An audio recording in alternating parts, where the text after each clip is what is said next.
Welcome to the Carbon Cycle Review.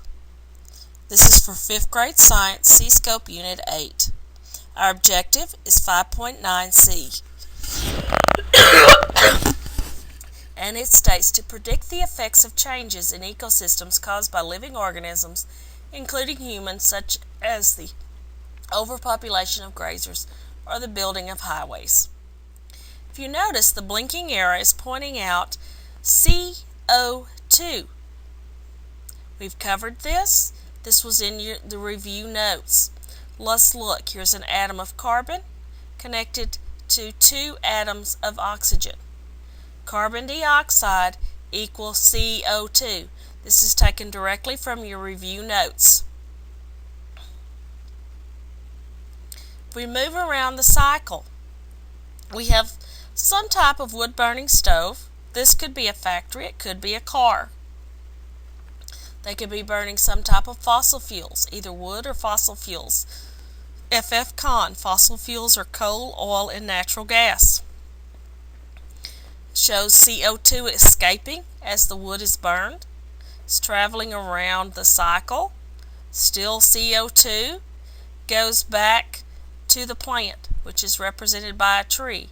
The tree uses that CO2, gives that oxygen, stores the energy from that, and that energy is what is released when it is burned in this fire. In nature, there are many cycles. Which cycle is represented here?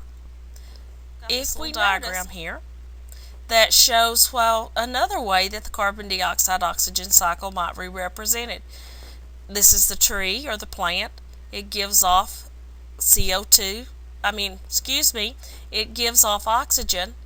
The animal, a dog in this case, uses that oxygen through respiration, gives off carbon dioxide, which the plant uses in the process of photosynthesis. And that could be, we could have that cycle with our little young lady over here just as well. Our carbon cycle is CO2. CO2 is carbon dioxide, so it has to do with carbon. That could be a good answer choice. Water cycle.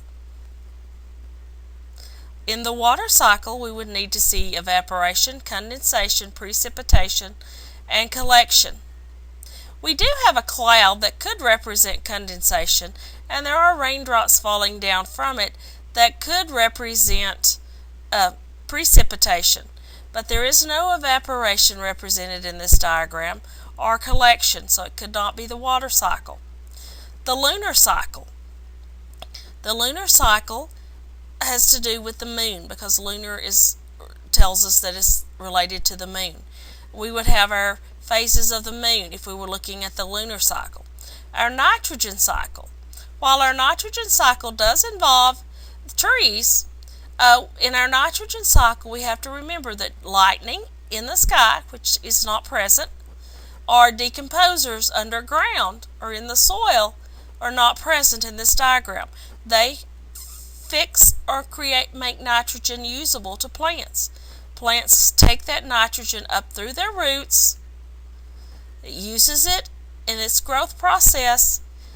Animals, which are not present in this diagram, eat the plants to get their nitrogen they need, or if they're a secondary consumer, they could get that from the first level consumer, which ate the plants. And then they produce waste. That waste is recycled by the decomposers in the soil, and it also, if an animal or plant dies, their remains are going to be recycled by the decomposers to keep the nitrogen cycle going. Nitrogen cycle has nothing to do with the burning of fuel, and it also doesn't have clouds in it. Also has nothing to do with CO2. The key thing to this question was that it was CO2. And if we know that these are all wrong, and that our carbon cycle would be our correct one. Let's look at how you answer the question. There were 72 of you tested that are recorded at the time of this presentation. 10 selected B, which would be the water cycle. 13 selected D, which would be the nitrogen cycle. And 1 selected C, the lunar cycle. These were not good choices. That means that over a third of you received wrong answers for this question. Not the best rating if we're looking at our percentage-wise. Let's go to the next slide and some other examples. I believe we'll go with this one first. This is a closed-loop carbon cycle. This is a carbon cycle that does not include the oxygen because a human or animal is not used in this example. The sunlight gives energy to the plant as it's growing. Since we're talking about gasoline, we're talking about a fossil fuel. So this millions of years ago, plants and animals were buried and turned into fossil fuel over that time period. We now drill underneath the earth and or mine for coal and pull out that fossil fuel from the ground. The car uses that fossil fuel to run, produces an exhaust. With that exhaust, it gives off CO2. Once again, CO2 stands for carbon dioxide. The plant uses that carbon dioxide to grow, so the cycle continues over and over. The next one's a little bit more complicated. We see a factory. This factory could be our wood-burning stove from the question. It could be your house. It could be our cars. They use fossil fuels, which got their energies from plants, and they go through combustion process in their burning. They give off carbon dioxide to the atmosphere. The plants, the animals like this raccoon, a small mammal, and fish and other sea creatures give off oxygen as they exhale through respiration. CO2 can be dissolved in the water for the plants such as the algae to use it, and also CO2 in the atmosphere is used by plants on the surface of the earth, and they go through photosynthesis, and that's the process where they use the carbon dioxide along with other nutrients and sunlight and water to make food. A byproduct of that food is oxygen, which your animals need to live. So there's your carbon dioxide oxygen cycle in another version. And let me pull out this one. And here we have two cycles basically. We have our carbon dioxide in our atmosphere.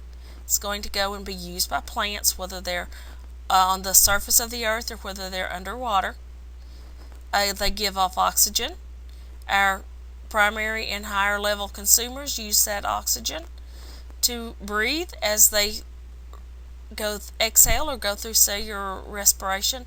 They give off CO2 and it cycles back. So you've got this cycle. Also, we have the cycle where we have the factory which burns wood or some type of fossil fuel. This we could also once again include our homes, our automobiles, or our wood burning fires outside, and they give off, as they burn and produce energy, they give off CO2. That CO2 in the atmosphere is used by our plants, and that cycle continues to go over and over again. Last cycle, we have photosynthesis taking place in our plant. Gets the energy from the sunlight. It's going to give off oxygen, which the animal is going to use in its body functions as it exhales. The animal respiration gives off CO2. Some of the plants are buried. If you see fossil fuels here at the bottom, fossil fuels are harvested from deep inside the earth, and factories and cars and homes use that. They give off emissions, or the exhaust that they give off, or the smoke that comes out of their chimney, and that produces CO2. So you have a continuous cycle going around. I do hope that this has left you with a better understanding of the carbon or carbon dioxide oxygen cycle, so that on the upcoming tax test you will be much better